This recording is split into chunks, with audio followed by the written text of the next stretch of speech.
estate, let's get it done. Clicks and reviews, we're number one. Reputation's key, we'll show you how. AI's the future, the time is now. Welcome to Google for Real Estate. I'm Derek Bixler, local SEO guy, real estate agent of 20 years, outdoor adventure sportsman, volunteer firefighter, and Google Gemini AI geek. Let's get into it. Episode 3 of season 2, I think. Whatever, doesn't matter. If anybody here has any questions or anything, speak up if you want me to answer any questions. Google business profile, local services, ads, Google ads, websites, local SEO, anything related to that, speak up or come up to stage. I'll go right, or if you have any wins too, if you ever get any business from the stuff that we talk about in here, that'd be great. Or if you're using any of the AI tools and like using it or have a good use for it, share that too. Everybody's welcome to share if you're here. Or if you're here live and want to come up to stage and don't want to say anything, you can still join us and come up if you want to and put something in the chat.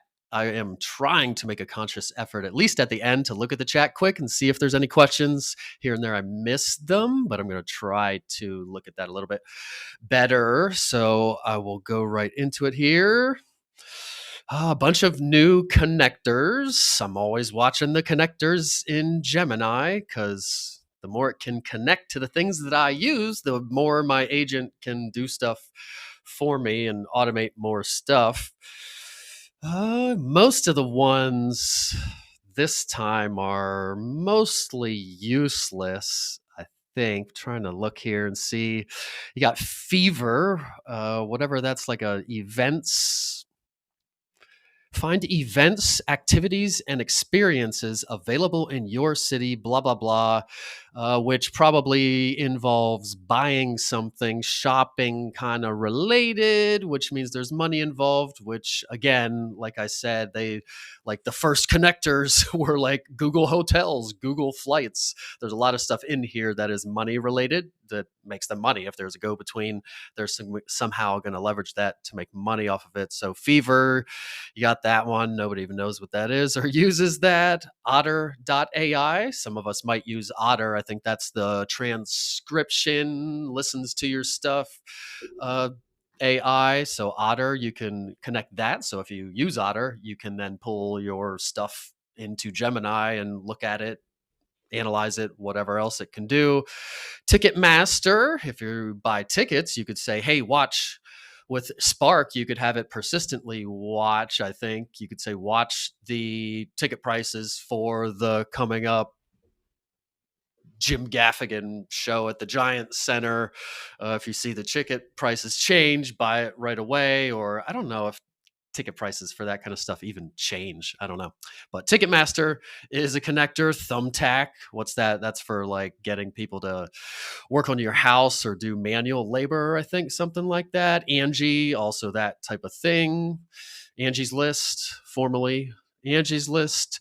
Local Isa, I think that's some kind of Latino or Spanish local something. Oh, now I don't even see it in here. So maybe that's not a thing anymore. They seem to like to put stuff in and then get rid of it. Granola. Granola is a AI notepad and meeting assistant for your calls. Google does that already. Same with Otter.ai. Like you don't even need any of these. Google, and why would they put a connector to compete with like the thing that does all that already? Get your guide. Get your guide. That was new. I just typed in today, I think. Get your guide. Find, explore, and book tours and local activities. So again, a shopping thing where somehow they're going to make money off of that, probably.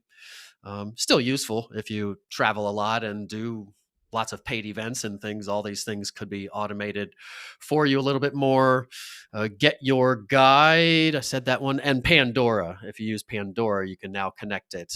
And I was wondering, they've had YouTube Music in there for a while. And then I saw this Pandora one and I'm thinking, well, how does that even work? Or why would I even care about that connector? Because on my phone, I can already say, hey device, play a song and it will automatically do it via whatever music app I've told it to do. So I don't know why I would have to go to my AI to then, I guess, actually, I did ask it. It can do playlists. So on YouTube Music anyway, it told me it could create playlists. Actually, I tested it. It didn't work. I said, what could you do in YouTube Music? Could you make playlists and edit them and add stuff to them? And it said yes, which would be kind of great because sometimes there's like an artist, okay, I want to make a Jay-Z playlist. And I want every single album of his. I would have to go in manually, search Jay-Z, go to album, add to playlist, go to album, add to playlist, that kind of thing. And for people with lots of albums, it's not crazy amount of work, but if I could just say, hey, I forget who I tested it with. It was somebody with a lot of albums. Anyway, I then asked it to do it, and it did not do it. It kept pulling like 4 or 5 key songs from the person and putting it in. And I said, no, I want the full albums, every single album, full album, and it still wouldn't or couldn't do it or something. Then I tested it and said, hey, play this song. And it did start playing, and it showed a little thumbnail of the image in the Gemini app. And then if I went over to my YouTube Music app, it was playing that song via that. So I don't know what you would use it for. If it could do the playlist thing, maybe that would actually be cool, but it did not seem to work as far as I could tell. Maybe it would work better if maybe albums, for some reason, that's the problem. Maybe if it's just songs and you're just saying, hey, add this song to this playlist, hey, add this song to this playlist, I bet that would probably work. But I'm guessing Pandora connector also works the same. 3.7 Flash just got released, so it's a new model by Google. It's no big step up because it's still in the 3 class family of models for Google, but it's just a new distillation, a new post training, or whatever they do for different models. What it's used for is Spark, the agent that we've been talking about that gives you more automation, similar to Claude Cowork and ChatGPT work. Spark now runs on 3.7. I think that's mostly why they built it the way they built it, to be fast and smarter and yada yada, is to be used for AI agents. So the new model 3.7 is what Spark runs on. If you're familiar with it, when you do stuff in Spark and the AI agent, you don't get to choose which model you're using. So it's running 3.7. And then if you're chatting in Gemini, you're also going to see 3.7 when you select your model. It used to be 3.6 Flash in the middle, and now it's 3.7 Flash right in the middle. And I've been, since it came out, been using that one mostly exclusively, and it seems to be it's very fast and pretty much as good as 3.1 Pro. I used to have to use the Pro for things like website stuff or coding stuff, or if even research, or hey, look this thing up on the internet and tell me if this is true. Pro would do a better job. Or asking about things in images, Pro would be better. Or asking about things in PDFs or anything, Pro was kind of better. But now Flash is just as good, if not better, at a lot of those things. I think at PDF reading, if I'm not mistaken, it's like better than all the models. So they've really basically just optimized existing model to make it a little bit faster and a little bit better at a lot of the specific things that AI agents do, reading PDFs, writing PDFs. Apparently, it's supposed to be really good at making websites, and the examples that I saw were way better than the ones that Google typically makes. I haven't made any recently. Maybe I should do one right now. Let's do it. 3.7. I want to put it on extended thinking because you can pick extended thinking for editing models, but I'm just going to leave it on 3.7 Flash without extended. And I'm going to say, make me a unique. See if it comes out unique interactive web page all about the Appalachian trail. Make it for kids. I want to see if it designs it, or I don't know. That's all I'm going to say. Let's see what it comes up with. That's not a lot, so I wouldn't expect it, but I can tell, like, I know the vibe of it. If I see a website built by Gemini, I know it was built by Gemini. Same with Claude and all those. They're kind of, you can kind of smell it on them, but they're getting a little bit better and better at variations. So, oh, I forgot to tell it to use the canvas. Oh, no. Want a printable scavenger hunt list for a family hike? No, just make the website. I think I did not.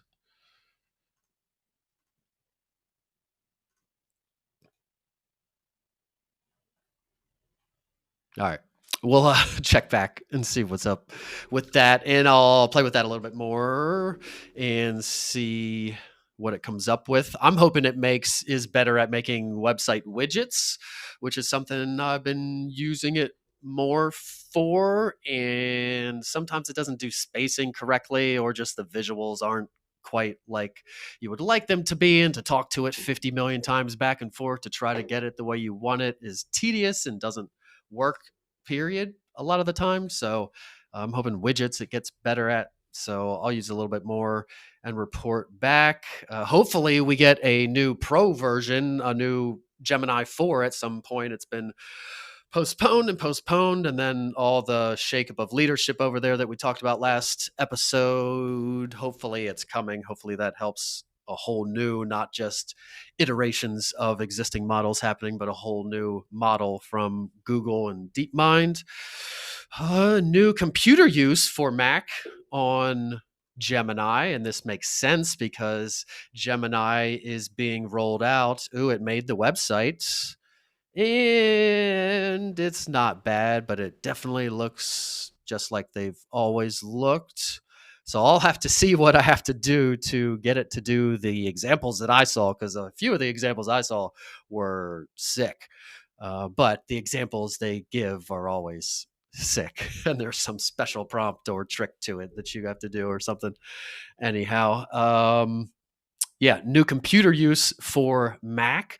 So what that means is in Gemini, now when you go to Gemini Spark, that AI agent that we've been talking about, and you talk to it in the task, it now has, and I don't know why I'm not seeing it. Was it just in a regular chat, or is it just mobile?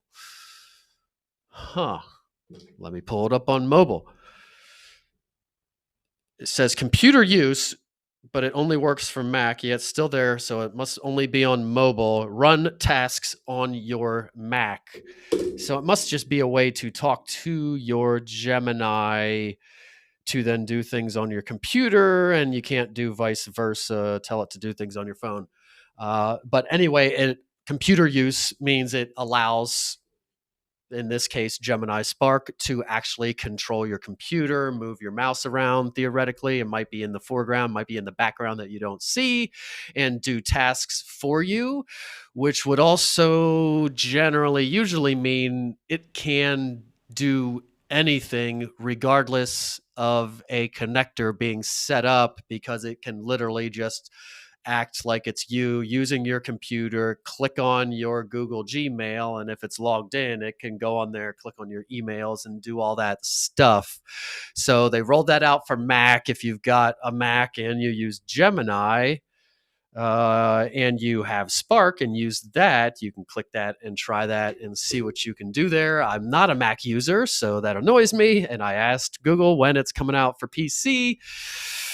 And it should be coming out at some point. They're working on it, and it'll be rolled out. Not uncommon for things to roll out to Mac and Apple first. For some reason, I think the backend's easier to work with, or something about it. So if you have a Mac, test that out. Hopefully PC users get that soon. That would require, however, with computer use is great, but that is when you then require a computer that is possibly standalone dedicated computer for your AI agent, or at the very least, the computer has to be on, not sleeping. I think the screensaver could be on or the screen could turn off, but it can't sleep or be turned off. It has to be on. The things that you want it to be accessed have to be open or logged into or whatever, or some variation of those things. But usually a computer has to be on for computer use. So I'm guessing this works the same. If it's actually using your computer, that computer would have to be on, not sleeping, yada, yada.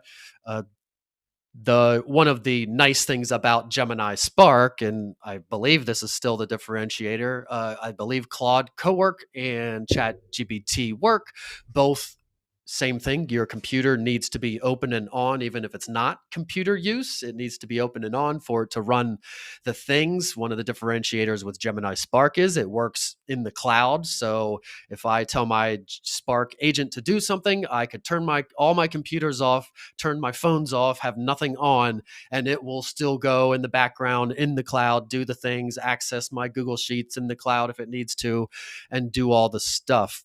So the computer use would then require you to have a computer, but still a good thing to have and a good addition to be able to have the computer use via Gemini now, hopefully PC soon. And it makes sense because Gemini is being incorporated as that's what powers Siri. Apple is building on Google AI and Gemini to power Siri and make that better, and it'll be more integrated into Apple devices. So it makes sense that Google would want to keep putting things out and making Gemini work with Macs and Apple devices. And I will, if you're wondering when's Derek going to switch, never. Cold day and in Hades for me to switch to Mac. Maybe both. I would do both before I would ever fully switch. Google Tags. This doesn't really Google Tags. I think I saw an ad or something, and I wrote it down. They are like air tags. I think Apple has air tags. Google has little tags now that you can buy, $29 or 3 for $99. So if you like those kind of things, want to drop one in your kid's backpack or something, it is back to school, I guess. You could buy some Google tags and drop them in there. AI text watermarking.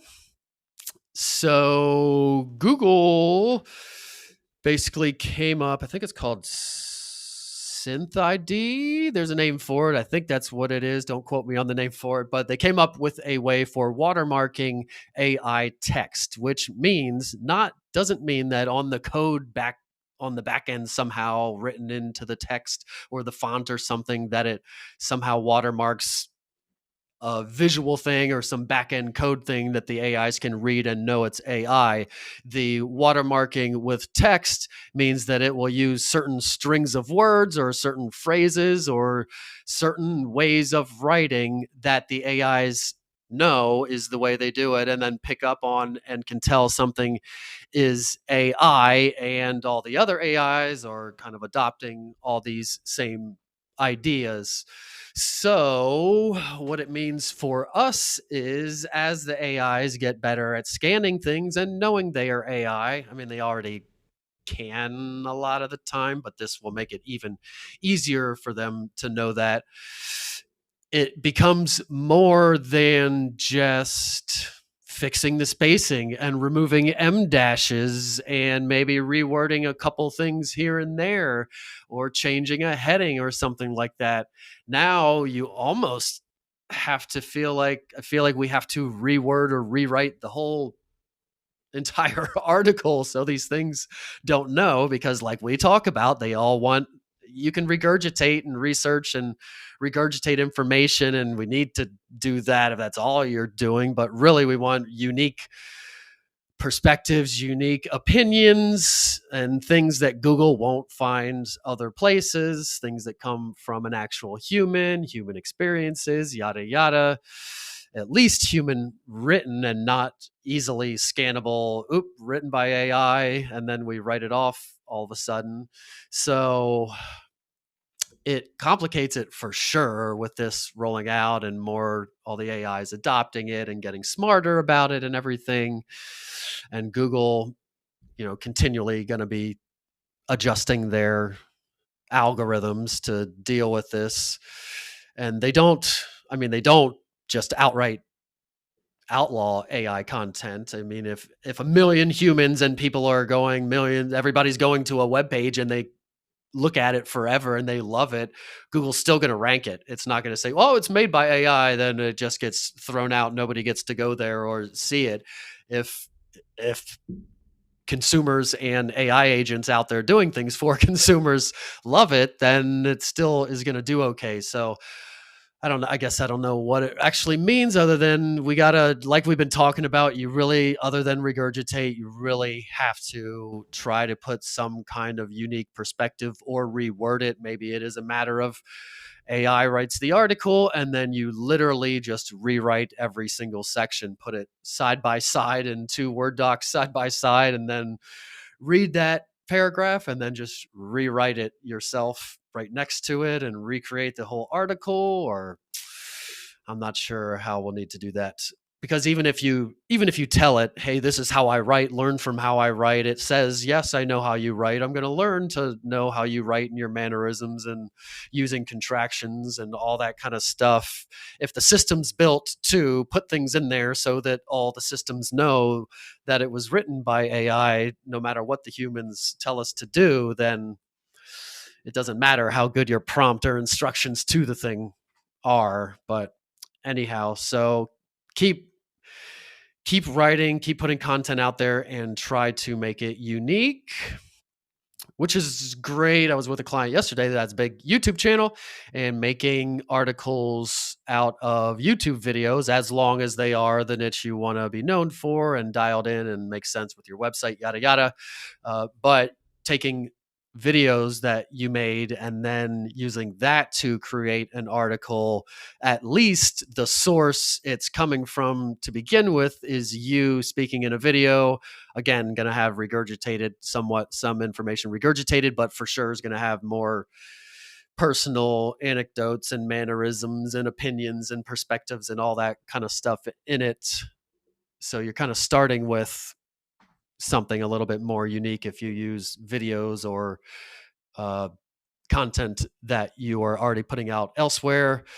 I don't know if I mentioned this either. I see a lot of people Facebook posts with like 1,000 characters in a Facebook post, a story about the deal or whatever. They like writing really long, and I do it too. But that's a blog post. That could be a blog post if you consciously think about, like, all right, when I'm writing these things for the Facebook post, this is going to be a blog post also. So make sure I kind of structure it a certain way. Most times, social posts, people are writing that on their phone manually like we want to be. So think about maybe social posts that you're already writing could possibly be blog articles. And if there's an original picture like we talk about that you're sharing in the post, that could be your images that you put on that blog article, on that website page, building authority for whatever you're talking about. Again, making sure it's dialed in and you're staying on the subjects you want to be known for and show up for. But if you're doing the work, for sure, like social posts, every time I've started doing that, every time I put a post out where the text in the post becomes more than like a character or two or a paragraph or two, I'm like, oh, well, this is going on my Substack. This is going on my blog now. Basically, those three places: social post, blog, Substack article, a blog article on my website, and then also LinkedIn. Sometimes I throw the article on there as well. So you can repurpose not only video content, but repurpose written content if you're putting a bunch of text with your social posts. No visible Gemini watermark on images just this week. Doing my blogging, creating my images that I use for the blogging. And usually I then drop the image into Canva to remove the Gemini watermark, the visible one anyway. I think they're still putting something in there you can't see, but the visible one I would remove because I don't even want humans seeing that. So I would remove it. Now this week I'm noticing I don't see one, and I even put in I gave to Gemini, who's supposed to be one of the best at sniffing out. They even have a specific app that you can use to ask if something is AI. Said, is there a watermark in this image? And it said no. Maybe it's lying to me. It knows there is one. It's like, I'm not going to tell this human there's where it is or how to find it. But I asked Gemini, assuming it's telling me the truth, said there wasn't a watermark on there. So saves a step, at least, I guess. If you remove watermarks, which you should be doing, not to trick them, because you can smell an AI image a mile away, but at least remove the watermark so it's not like punching them in the face that AI made this thing, or crop it out or whatever. So I still think there's a watermark in there somewhere.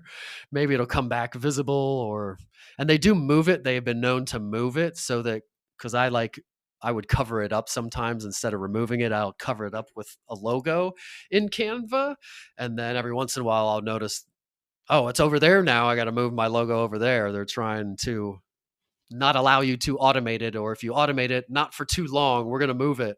So you're going to have to figure out where it moved to soon and then fix your automation. So watermarks, I don't know. They're probably in there somewhere, I would think. It would be better for consumers if they weren't in there. And if you use Google Flow, I don't think things have watermark in there. Videos might. I don't think images do. But anyhow,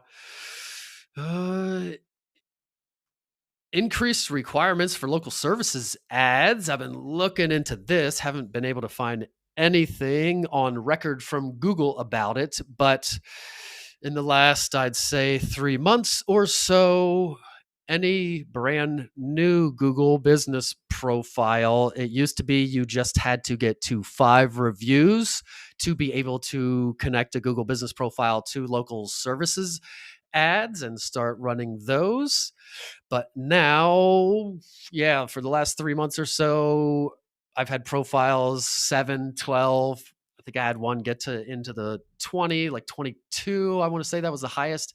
But I've had a bunch of profiles, brand new, not be able to connect, or their Google business profile, we were told, was not eligible to connect to local services ads.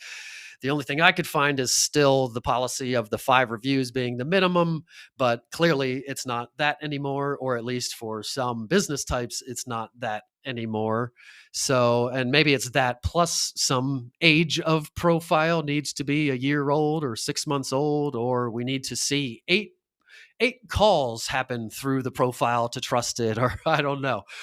So hopefully they come out with new guidelines and tell us exactly what the mark is we're trying to hit to be able to connect it. Because right now it's just 5 reviews. We'll try to connect it. It says no, and then we just have to like remind ourselves to keep trying to connect it, because Google's not telling us when we can do it or updating their policies. So it's really annoying. You just have to remember to keep trying to do it.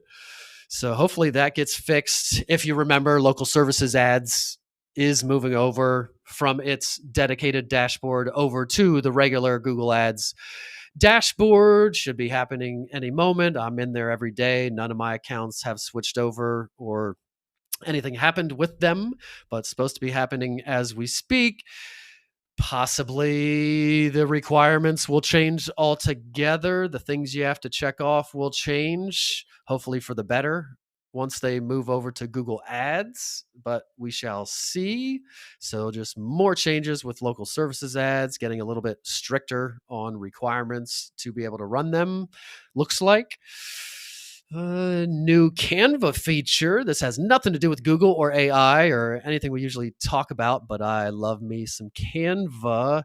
And I noticed I was editing our Firehouse logo, or upscaling it for something I want to do with it. And I noticed for the first time, never saw this before, when I put the logo into a document, I could then edit the colors of the logo. That was never possible before. If it was like an element, a graphic or something from Canva, sometimes it would have the colors up there and you could change the colors in something that they had in there, but never a logo that was really, it was just an image that I uploaded. Wasn't like the elements put together in Canva. It was just I uploaded it, and voila, I could then change the colors, which was great because I was actually going to change it to different colors because I needed it to be gray, black, white, and all grayscale colors in a certain way rather than the colored version.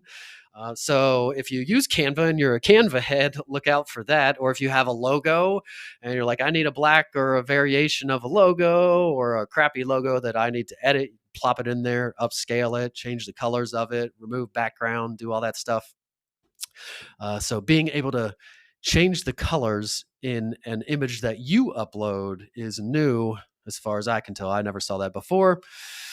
No watermark in Gemini images. Wanted to really make sure I talked about that, I guess. We talked about that. And new YouTube channel. I'll report back about that. I'm starting a new YouTube channel to accompany my listing specialist, Carlisle centric website. It's called How to Sell a House in Carlisle, Pennsylvania. We'll have an accompanying landing page on the website. And it's actually, I've done this before with How to Sell a House in Harrisburg, Pennsylvania. I'm not sure if that channel, did I delete that? I don't know. Kind of gone down this road before, and I don't think the concept or the strategy worked at the time. The living in content worked a lot better, but now I think it's coming back around because of videos being served up as answers to people's questions in regular AI chat or regular Google search or Google AI. People ask a question and then it will answer it with videos more and more. And a lot of the videos that I used to do make a little bit more sense, kind of mundane or boring things, but they are things that people look up. How much does it cost to hire a real estate agent? What is the Pennsylvania Consumer Notice?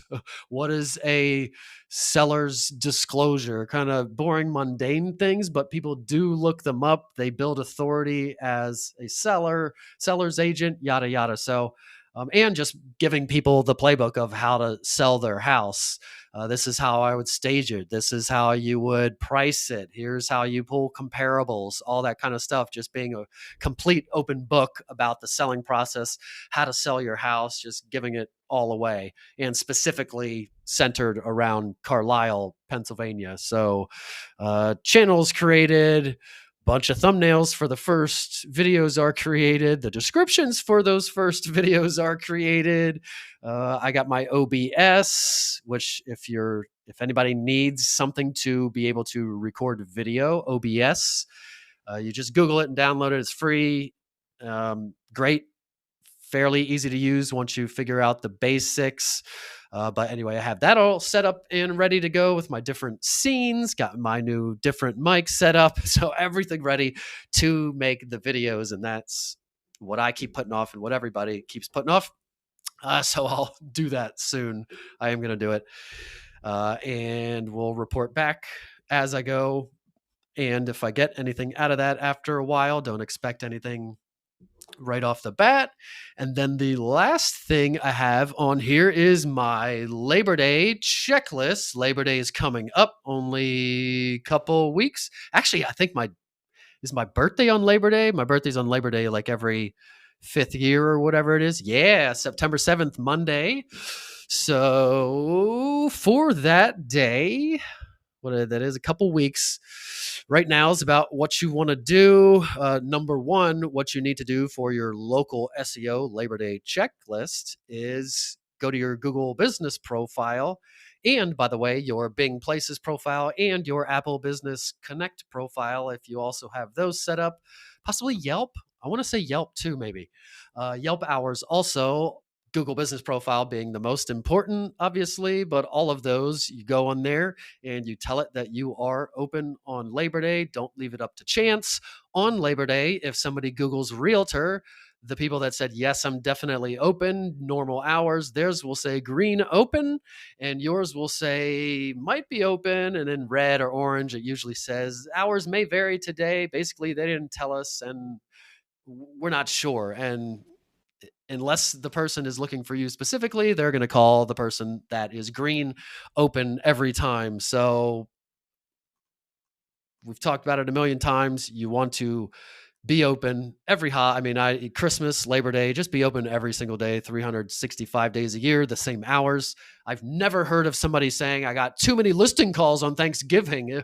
And guess what? Well, if I'm getting listing calls on Thanksgiving, great.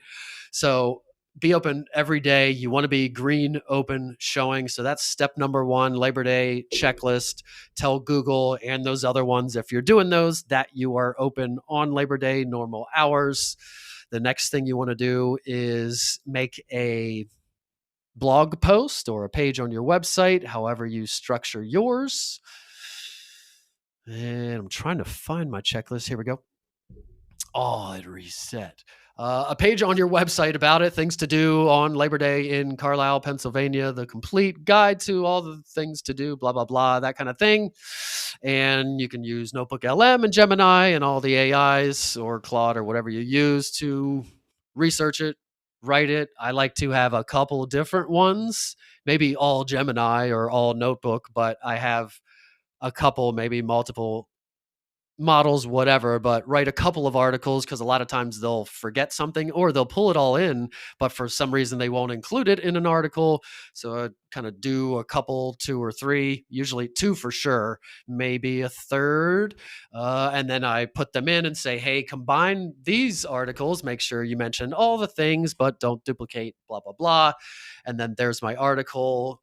Again, doing all the things we always talk about. Original images would be good, or generate them with AI, remove the watermarks, rewrite, remove M dashes, make more unique, like we talked about, put personal perspectives in there. For the things to do article, and you want to be doing external links, giving people resources. If you talk about something and it would make sense that people would want to learn more about that thing, you should have a link out to that thing and not worrying about they're going to leave my page, worrying more about the experience and giving a person what they really would want to know at that time. So external links are good, especially with things to do. Obviously, if they came to your article or AI gave them a summary based on your article, the next thing they would want to do is click on the thing that you're telling them about to go learn more about it or sign up for the event or whatever the case may be. So for each paragraph, for each section of the article, the thing to do, I go Google it, find it. AI thus far does not get the links. I've tried many times, said, hey, grab the link to sign up for each one of these things we're talking about, and it's never right. So right now I still need to go do it manually. And then each thing links to the event. So nice user can click to each thing. I also have a list. I do it with most all of my articles. There's like a short intro paragraph, and then there's a list of all the sections that will follow. So if they only want to know about a certain thing, they can click on the item in the list and it'll skip right down to that section. That's a little bit maniacal and takes extra time for sure to set that up. But the things to do one for sure is good for this kind of, or the bulleted list at the beginning, and skipping two is great for this kind of article. So create your article, things to do on Labor Day, with the caveat that if you don't do news or current events or happening around town or what's happening in kind of content on your website already, if that's not the vibe or the authority you're building, that I'm somewhat of like a news or a happenings in kind of thing, then you might not want to do it because that's not your thing and that's not what you're known for and not what you're trying to be known for as a news place. And actually these articles that I do go on my specific news site. I have a separate site that is Awesome Carlisle, awesomecarlisle.com, and it is only news. It does not real estate, not nothing. It's just like a Carlisle, and there are others, Love Carlisle, Carlisle Central, whatever. Just it's a whole separate thing that kind of stuff goes on. And then on my website, it's much more dialed in. On my personal website, I would not put that. But there are some real estate websites where you might be doing that already. It's not out of the question, I don't think, to be doing that kind of thing. So could be a good article, again, if you have a structure that makes sense for that type of article. The Google business profile, you definitely want to say you're open on the holiday for the Google business profile. And then the third thing on my checklist is to get people to go to that article if you can. If you can email it to people, post it on socials, tell people manually just to go find it and look at it and read it and click on things. If you can get some traffic to that article, it can help that article rank better for then when people are searching things to do on Labor Day coming up. Google knows that you have an article that people like. People have been to this article and they've perused it and spent some time on it, yada, yada. So you can kind of give your article a boost. Obviously, you also want to add it to Google Search Console and make sure it's indexed as soon as possible, right this second. And just generally get action on the website page, which is also just going to help your website in general. Any action on your website helps your website SEO in general, and thereby helps also your Google business profile, yada, yada. So the 3-step Labor Day checklist is make sure you're open on your Google business profile and those others. If you do them, write a blog article about things to do on Labor Day if that content makes sense for what you do, and then promote said article to get some traffic there and some action on your website, and give it to Google Search Console. Especially if you're doing it like 2 days before Labor Day, you want to get it to the crawlers ASAP. And a side note, if you're really heady, Bing Webmaster Tool would be the same as Google Search Console. You could also go there and make sure it's indexed lickety split. And I think that's all I got. Let me look in the chat since I said I wasn't going to forget that this time. I see a comment from Mia Zoll in Fort Lauderdale, Florida. Hit up Mia if you need anything in Fort Lauderdale or have a referral going that way. I get at least 4 rental leads a month. I hang up fast, tell Google I don't do them, and they still charge me. So I'm assuming you're talking about local services ads, which is a common thing with rentals. Does happen. Sounds like you are doing the right thing and speaking correctly. For those of you that don't know, on local services ads, if you start running them, if you have rentals turned off, you're supposed to not get charged when you get a rental call. So then the best practice becomes when you get a rental call, you do not try to turn them into a first time buyer or even talk to them in an extended manner at all. Any extended conversation could result in getting charged for it. Even if you're just saying, hey, there's this rental company, I'll send you their phone number or something. You really don't want to say anything at all. So best practice is, hey, I'm looking for a rental. The response is, I'm sorry, that is not a service I provide. I do not do rentals. And then you stop talking and they usually will say, well, do you know somebody or can you? And I just repeat, that is not a service I provide. I do not do rentals. If I have to, usually the third time, I've never had to do it more than 3 times. Usually 2 does it. And they're like, oh, okay. And I just, and buy. And so that's the optimal way to handle it so that you don't get charged for it. Mia, from what you wrote in the chat, and I guess you're up here, but it sounds like you are kind of doing that. So there could be, it's possible there are glitches. I would for sure, if you are, I've go ahead. talked to them online and they won't take away those charges. But they go, well, why don't you put that in your feedback? Well, after I get charged. So, I get charged and billed for it. Yeah, they'll never remove them anymore, but you do want to rate it. I would do that, which is probably what they were talking about. Go in there, click rate. It's all the same reasons as the dispute button used to be, but click rate and then select the reason, not a service I provide. That's something to that effect is one of them. And then rate it, very poor, pick reason. So at least you can train it a little bit. And if you're telling it every time and everybody else uses the features over time, it gets better.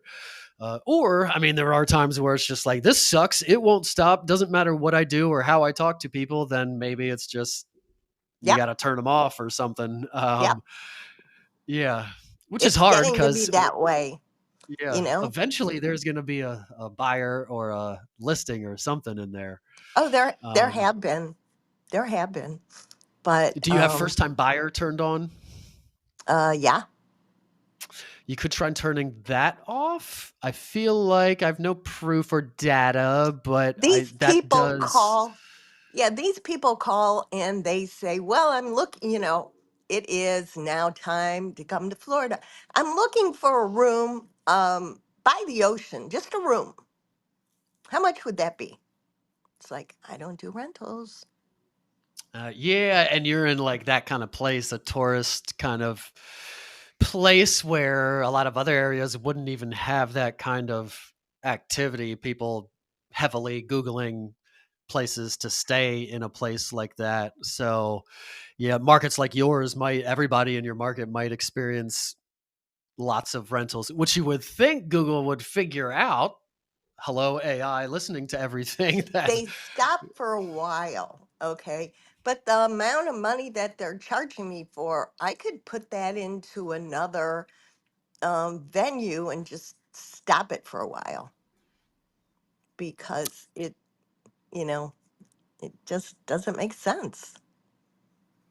Yeah, maybe that's the answer. Or you pare it back, you could always turn everything off except for seller's agent, and your phone won't ring for the most part, but it will technically still kind of be out there. You still are running it. Maybe you get something. You also do want to keep in mind, and maybe you could just wait till it happens, but keep in mind that the new Google Home search ads that are supposed to be rolling out at some point, the way to get leads from those is all the people that are running local services ads will be the people that it picks from to send the lead to. So, and you have to have buyer's agent turned on. So at some point, if you want to try that out, you would have to turn them on. But yeah, sometimes they're just a nuisance or they're not working or um, got to get some reviews. So you move yourself up a little bit so that the calls you get are more the better stuff. The further down the line you are, the worse the leads get. I've experienced. Like you can still, people still shop for realtors, people still call and people don't answer the phone and then you call somebody else. But the further down you rank, the worse the leads you get are. So not only when you rank better do you get more calls and leads, I believe the quality of them is also better. So sometimes the answer is also like, I just got to crush it and get way more. I got to get reviews and get people to Google me and go to my website and do all the things that we always talk about. And I don't know if that's the answer. It could just suck. And you need to take a break from it. But yeah, I would turn it off. Maybe just do seller's agent, like I said, and rate the leads for sure every single time, especially if you get charged for them. Rate them terrible, and whatever the reason is. Got it. Uh, Thank you. Yeah, no problem. I don't see anything else in the chat, and we're about at time. So I will call it an episode and see everybody next time. And thanks for hanging out. Peace out. And thanks, Mia, for the interaction. Reputation's key will show you how. AI's the future, the time is now. Google for real estate, let's go.